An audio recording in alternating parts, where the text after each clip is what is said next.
విభజన హామీల సాధనలో పవన్ చెప్తున్న జేఏసీ ఎంత మేరకు సక్సెస్ అవుతోంది? యాక్టివ్ పాలిటిక్స్ కు దూరంగా ఉన్న నాయకులతో విభజన హామీలను సాధించడం సాధ్యమేనా? అసలు జేఏసీతో ఎవరి లాభం? జనసేనతో జట్టు కట్టే నేతలు ఎందరు? ఒకవేళ జేఏసీ ఏర్పాటైతే దానిలో పవన్ పాత్ర ఏంటి? ఇప్పుడు ఏపీ రాజకీయాల్లో ఇదే చర్చ నడుస్తోంది.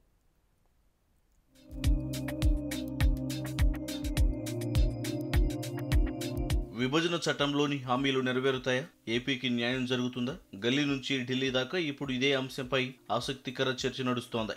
ఢిల్లీ వేదికగా తెగ హడావుడి చేస్తున్న రాజకీయ పార్టీలు కొద్ది రోజుల తర్వాత చప్పబడిపోతాయా అనే అనుమానాలు కూడా జనంలో వ్యక్తమవుతున్నాయి. పార్లమెంటులో నానా హంగామా చేసి కేంద్రాన్ని నిలదీసిన విభజన హామీలపై క్లారిటీ మాత్రం రాలేదు. ఈ నేపథ్యంలో జనసేన చెబుతున్న జేఏసీ ఏపీ రాజకీయాల్లో ఆసక్తికరంగా మారింది. విభజన చట్టంలోని హామీలను నెరవేర్చడంలో కేంద్రం తీరుపై పవన్ మండిపడుతున్నారు. ఏపీకి తీరని అన్యాయం చేస్తున్నారని పవన్ మీడియా సమావేశం పెట్టి మరీ తమ మనసులోని బాధను వ్యక్తపరిచారు.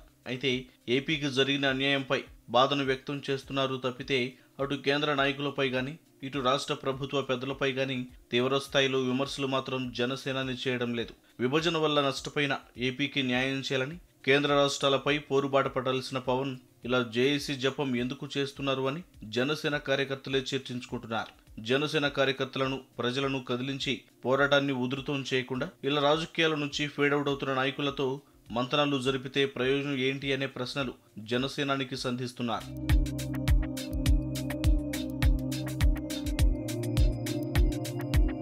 తెలంగాణ రాష్ట్ర సాధనలో జేఏసీ ఎంతగానో దోహదపడిందని, అందుకనే తాను కూడా జేఏసీ ఏర్పాటు చేసి విభజన హామీలను సాధించేందుకు మార్గం ఎంచుకున్నట్టు పవన్ చెబుతున్నారు. అయితే ప్రయత్నం మంచిదే అయినా జనసేనానితో నడవడానికి ముందుకు వచ్చే పార్టీలు, నాయకులు ఎవరు అనే దానిపైనే ఏపీ రాజకీయాల్లో సర్వత్రా చర్చ జరుగుతోంది. మాజీ ఎంపీ ఉండవల్లి అరుణ్ కుమార్తో ఫోన్లోనూ, లోక్సత్తా నేత జయప్రకాష్ నారాయణతో భేటీ నిర్వహించిన పవన్ తాను ఏర్పాటు చేస్తున్న జేఏసీతో కలిసి రావాలని ఆహ్వానం పలికారు. దీనికి ఉండవల్లి, జేపీ సానుకూలంగానే స్పందించిన జేఏసీ ఏర్పాటు విషయంలో ఇంకా క్లారిటీ రాలేదు.